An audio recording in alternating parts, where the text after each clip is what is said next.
Air passengers of Boeing 737 series in Nigeria may not need to worry as the regulators have assured of their safety. Director General of the agency, Musa Nuhu, says the aircraft in Nigeria are airworthy. Mr. Nuhu made the clarification after America's Federal Aviation Administration's directive and checks on corrosive on B737 series in storage in Nigeria. Lilian Ezemark reports. Outbreak of coronavirus is not relenting and taking its toll on aviation globally. This time, valves in the engines of Boeing 737 series in storage due to COVID-19 are affected by corrosives that have negatively impacted on its efficiency. Nigeria operates such aircraft. Investigation conducted to find the root cause of the problem indicated that aircrafts that have been stored for more than a week because of this pandemic were susceptible to this issue. And what they found out, that's what you call the fifth stage bleed air. Depending on the type of aircraft, they have different stages. So you have what you call the fifth stage bleed air valve. That valve modulates depending on the regime of operation of the engine from full open to full close or in between. Some of these valves got stuck in the open position, and when the pilot retarded the throttles to reduce the power for descent, the valves are supposed to go towards the closed position. But since they were stuck in the full open position, the bleed air stalled the engine of the aircraft. The engine stopped functioning, it shut down, and the pilots could not restart the engine.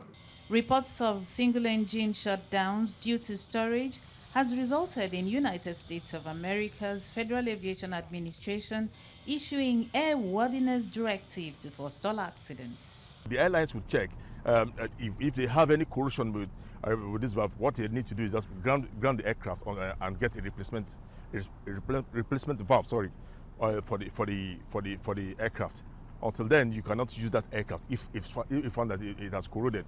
But for those who don't have corrosion and who passes it within those 2 days, they will just get the aircraft back. But for now, all the 737s that fall into that category, from the 737-200 to the 900 to the -900, will all go on ground and would have to go through this inspection. Unfortunately, we have majority of such aircraft in a commercial fleet, so it might probably affect the number of aircraft you'll see flying. So you'll now see maybe more people with the other type of aircraft, the smaller aircraft now, the CRJ, ERJs, maybe those are the ones that would have a free day now in the market.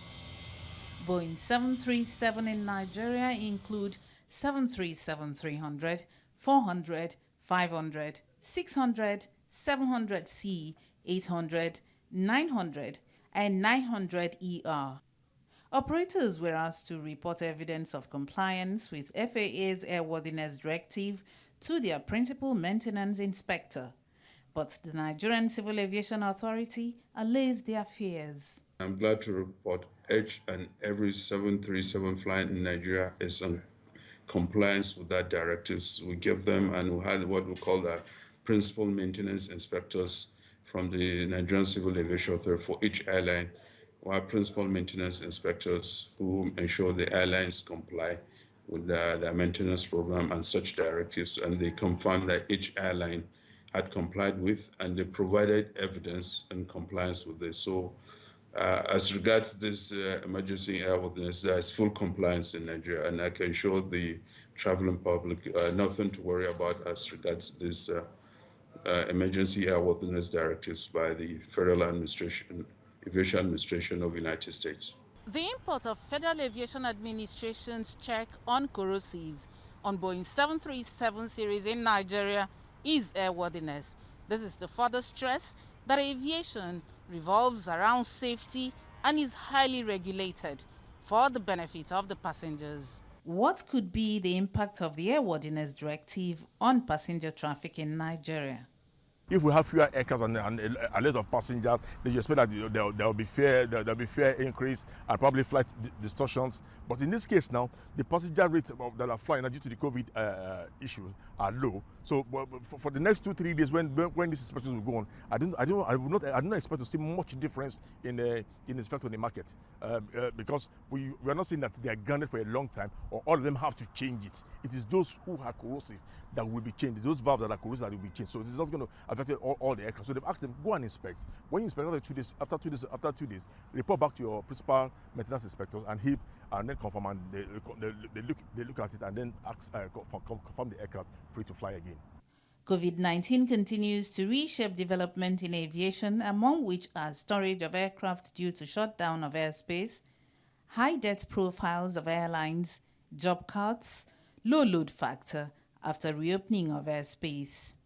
All of these, according to International Air Transport Association, has resulted in $84.3 billion losses. The body is calling for government support for the carriers to cushion the effects of COVID-19.